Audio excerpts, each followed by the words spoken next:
Throughout the Tudor period, there were many men who were incredibly dangerous. For example, Thomas Cromwell, the chief advisor of Henry VIII, was a man who would throw monks out of their homes and would craft and manipulate the truth to condemn one of Henry's wives to death.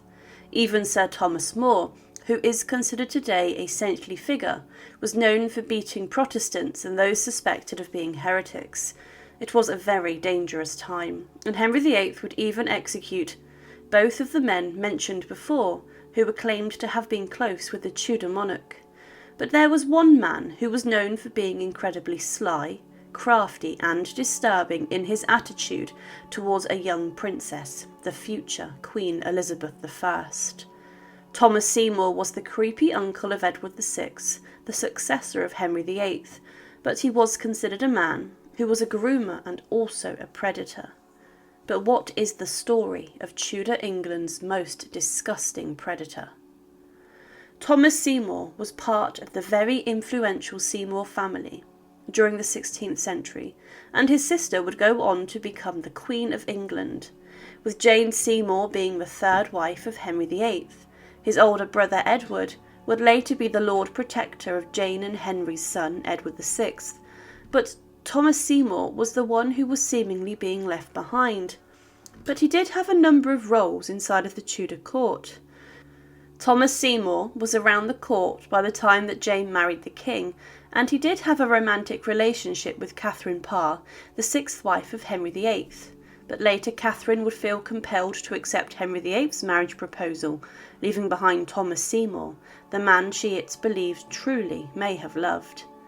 But in 1538, Thomas Seymour was sent away to the embassy of the French court.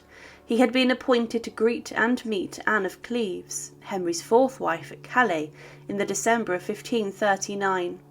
Later, he was sent to visit the King of Hungary to seek his support for the English in the wars against the French and the Scottish. Thomas Seymour was seen as a trusted European envoy and ambassador, but he then was made the Marshal of the English army in the Netherlands in 1543. He was a rather talented military commander, but he returned to court shortly before the death of King Henry VIII. This was timely, as Catherine Parr, his former flame, was now going to be left a wealthy widow.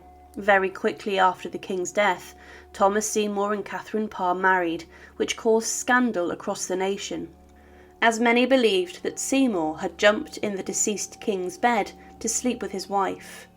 Thomas then began to grow to resent his brother and his more senior position in the Regency Council of King Edward, but in February of 1547, Thomas Seymour had already proposed to someone, and this was almost the start of a bizarre and shocking obsession and infatuation with a young 13-year-old girl who would become the future Queen of England.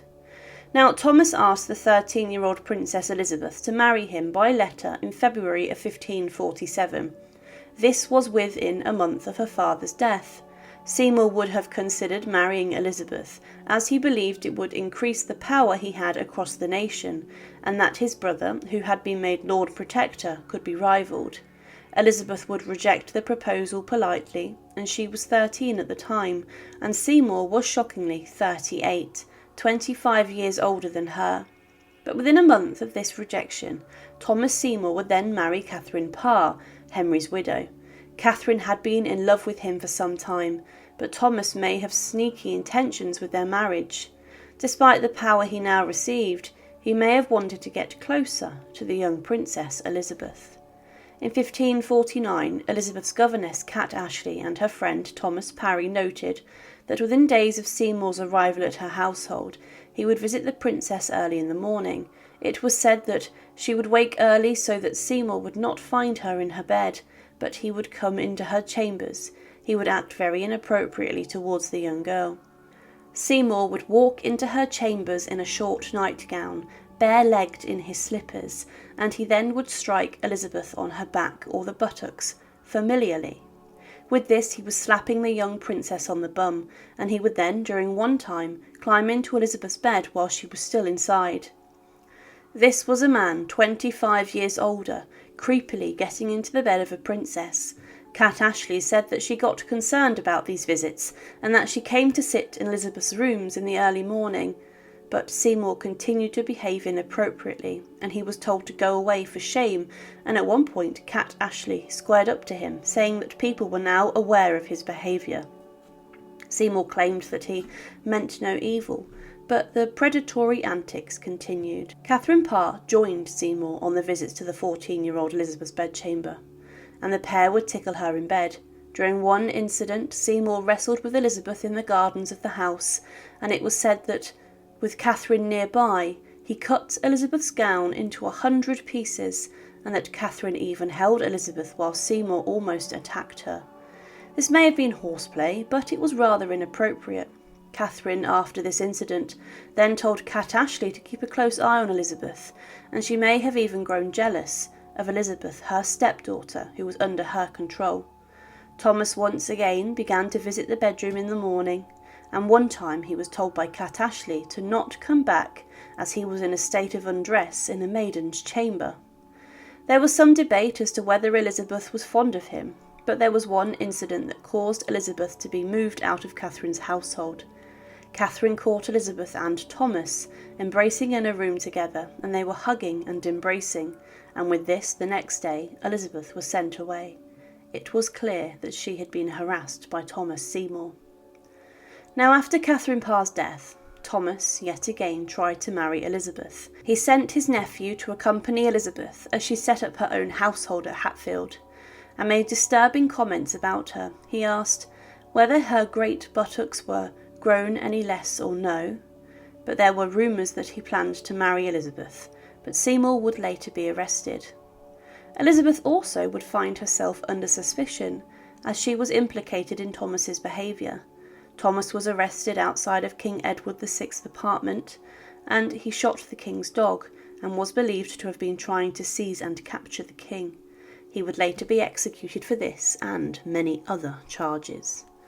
Now, we don't really know how Elizabeth felt about the behaviour of Thomas. Kat Ashley mentioned how she blushed when Seymour was mentioned, but this might not indicate her affection and might instead indicate shame. She was just a teenage girl who was being harassed by Seymour. We know that he was in a state of undress when he visited Elizabeth's bedchamber, and that her servants viewed this as shameful behaviour. This may have impacted her later in life, as she would decide to not marry, and Seymour's behaviour towards her may have terrified the future queen. Further evidence about Seymour's personality and predatory behaviour is how he treated the young king Edward VI and how he wanted to abduct him, which resulted in his execution. Despite the fact the Tudor period was filled with many men who were brutal, barbaric and disgusting in their actions, Thomas Seymour was one of the worst and most disturbing men of the whole time period. Thank you for watching, and to support, please subscribe to Her Remarkable History. Thank you.